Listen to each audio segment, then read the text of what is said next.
Hello everyone, my name is Daniel Gamble, and I'm going to be doing a presentation on the introduction and first chapter of Destroyer of the Gods, Early Christian Distinctiveness in the Roman World. Now, this may be a little bit unprofessional, but unfortunately I want to give you a little bit of disclaimer. I apologize if in the background of this video you can hear my dog running around or hearing my outside cat crying at the door. They choose to pick this time to start acting up, and but unfortunately this is the only time that I can record this. So please overlook those sounds if you can hear them. Now let's get started. We're going to be talking, as I said, about the first chapter of Destroyer of the Gods, as well as the introduction, and subsequently we're going to be focusing on why it is important to explore Christianity and its beliefs within their original context and setting. The background in which beliefs and belief systems are formulated provides the parameters for our interpretation today and our application of those in our life. Now, Hurtado describes well the amnesia suffered by most Christians when it comes to this early period in the very origins of our faith. Christians often assume that Christians throughout the ages have thought, behaved, and believed just as they did. And as a result, we often anachronistically interpret the patristic fathers, for example, or we're quick to dismiss as heretical any individual or group which holds beliefs and interpretations other than our own. Now, if anything, those individuals that were closer to the origins and culture into which Christianity was birthed would have more authority in matters of doctrine and normative practice, at least in my opinion. But recognizing this, it should produce more humility in our lives, especially for modern day keyboard warriors. Things that are commonplace to us have not always been the case. Now, theology and doctrine are discussed and debated today, sometimes with academic rigor and sometimes without academic rigor, but they are fought and discussed on the battlefield of ideas. The stakes are agreement or disagreement, whether partially or fully. But in the days of early Christians, Christian apologists had to argue often for their lives, and consequently we have their rather vigorous and extended defenses of their faith, as Hurtado explains. Now, Christianity faced persecution from its earliest moments. It faced it from a lot of directions, and let's talk about some of the ways and specific persecutions that they faced. They experienced persecution from Jews. The Apostle Paul, who became one of the most prolific writers of the New Testament, started out as an enemy of the Christian church. They were also persecuted by Roman civil authorities throughout the empire. Now, the prevailing culture developed a disdain for Christians through lies, rumors, and false accusations. Probably one of the most humorous accusations that I came across in the reading is that Christians were accused of cannibalism at some point, I guess probably tied to the Eucharist, and they've even been accused of orgastic rites, and you can imagine what all that would entail. But in many ways, the growth and spread of Christianity can be mapped by noting the various persecutions and civil reactions. To warrant action by civil authorities, Hurtado explains that there would need to be enough growth so that Christians were readily identifiable. So it would have to have grown enough in a certain town or certain area for it to draw the attention of the civil authorities. And so we can gauge and map the growth of the church in that way. Now, in chapter 1, Hurtado examines the various views held concerning Christianity. A lot of the lies and rumors and negative things that were believed and talked about. By 100 AD, estimates placed the Christian population around the world at about 7 to 10,000. By 200 AD, it was about 200,000, we estimate. And by 300 AD, it was about 5 to 6 million people were professing to be Christians. And so Christianity was very quickly a force to be dealt with. It was a force that could not be ignored. Now, the Jews were hostile to Christianity because they believed it threatened the integrity of their faith. Pagans, a term that Hurtado uses to refer to the more elite intelligentsia of their day, what we would maybe call the academia or scholars of our day. But these pagans viewed Christians as out of step with the cultural norms of the day. Pliny the Younger, writing in the 2nd century, tales of how he persecuted Christians who would not recant their faith. He viewed them as obstinate and rebellious. They were a threat to the norm, aggressively attacking what they called idolatry. Now, another 2nd century writer was Galen, and he took a more intellectual approach in his objections. He viewed Christian philosophy as deficient, though he did hold some admiration for their ethical qualities, typically qualities that were tied to more of the elitist, which Christians are often certainly not in his summation. Though Christianity does find converts across all stratas of society, thus the reason it's considered such a threat. From slaves to masters, from low to high, people from all strata of society were coming to the knowledge of Jesus Christ. Now, Marcus Aurelius, or Emperor Aurelius, like other emperors around this time, was disdainful of Christians, and he executed many of them. One of the most notable was Justin Martyr.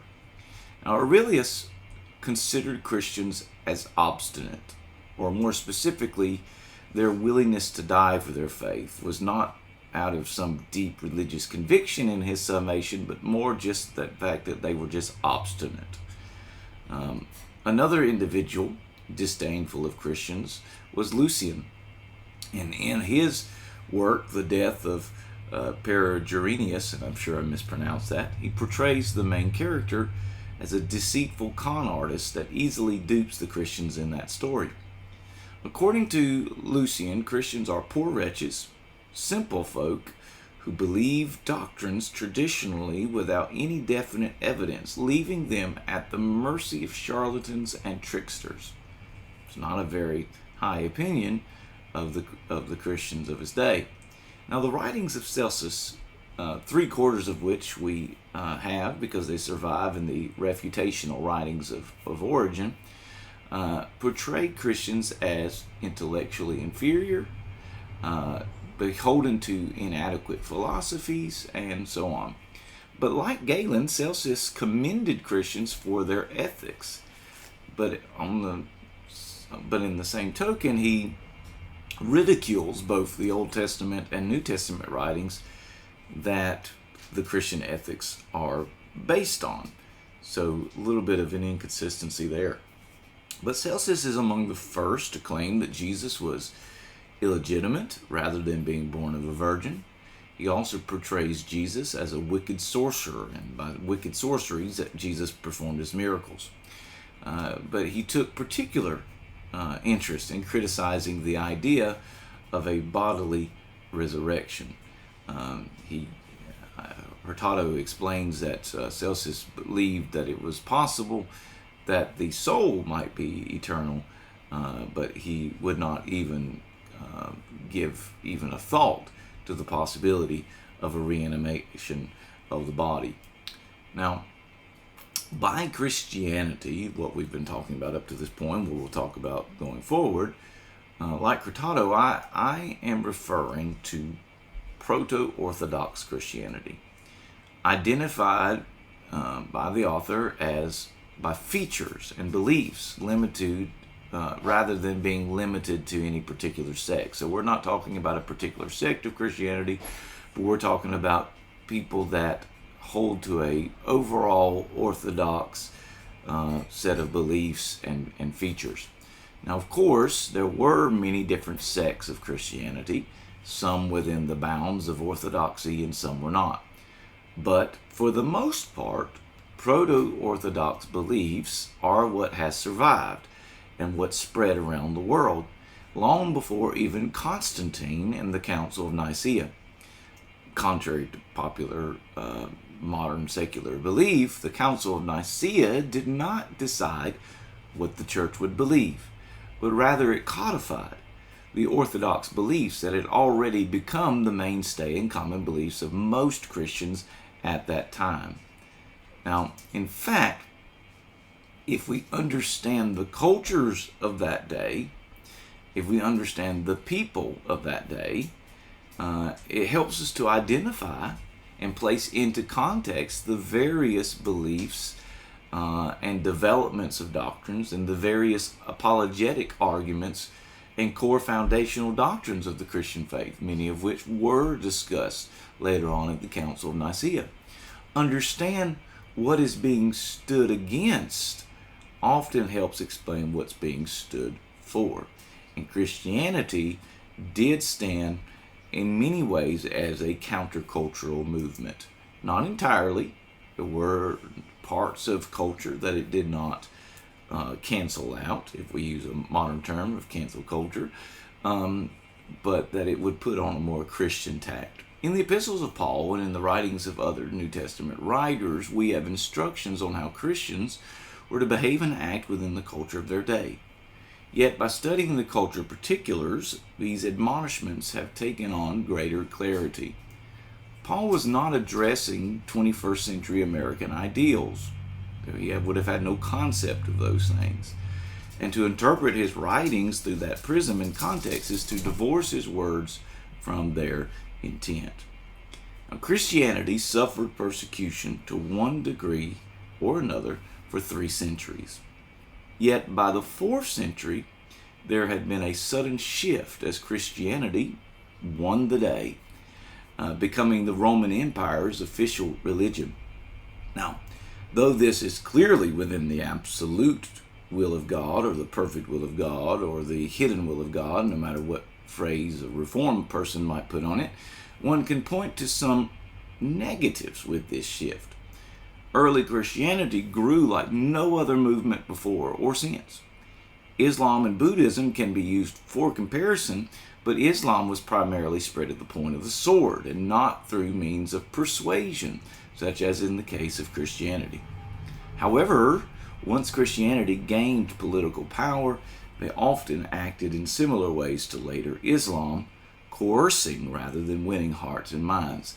And such is the nature of man, the corruption of man because of sin, that anytime you have power, power corrupts.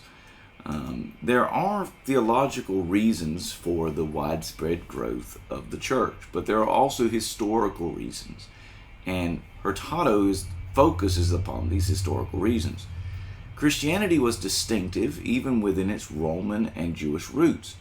In his article, Why Religious Movements Succeed or Fail, a Revised General Model, Rodney Stark argues that a measure of cultural tension, i.e. distinctiveness, is a key factor in a religious movement's success. However, there also has to be a level of continuity within the culture. Looking at those two factors shape the historical background and context of the early faith. These principles apply to us today within our own context and cultural background, because striking a balance between this continuity and the tension is an ongoing struggle. On the one hand, you have emerging churches, or seeker-friendly churches is another term, that want to make the church as similar to culture as possible. In other words, it's their definition of relevant, to be similar to the culture. They want to be as similar as they can be. But yet there's no difference Yet if there is no difference between the culture and the church, then where is the need for the change? If the church is exactly like the world, why does the world need to change and come into the church? As Hurtado puts it, unless there are also distinctive features and demands of being an adherent of a group, people cannot see the point of becoming one or the worth of remaining one. Now, at the end of chapter 1, Hurtado says, in grasping distinctive features of early Christianity, we will also perhaps understand a bit better origins of some things that form part of our thinking as well. We take them for granted, but in the ancient Roman period, they were remarkable. Now, in determining how the New Testament applies to our lives today, we must first understand what it meant within the culture in which it was written. Once one has ascertained what it meant to them, that meaning is then applied to our own lives and situation.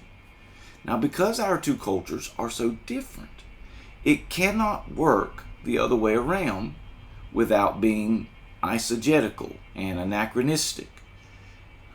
Authorial intent is such a foundational principle in biblical exposition.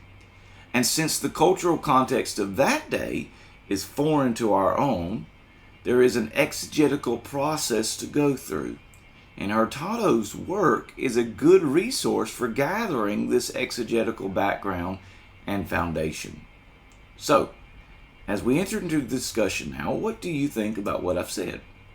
Is it important to understand what the New Testament meant within its own culture, or should we just stick to an application within our modern context and settings?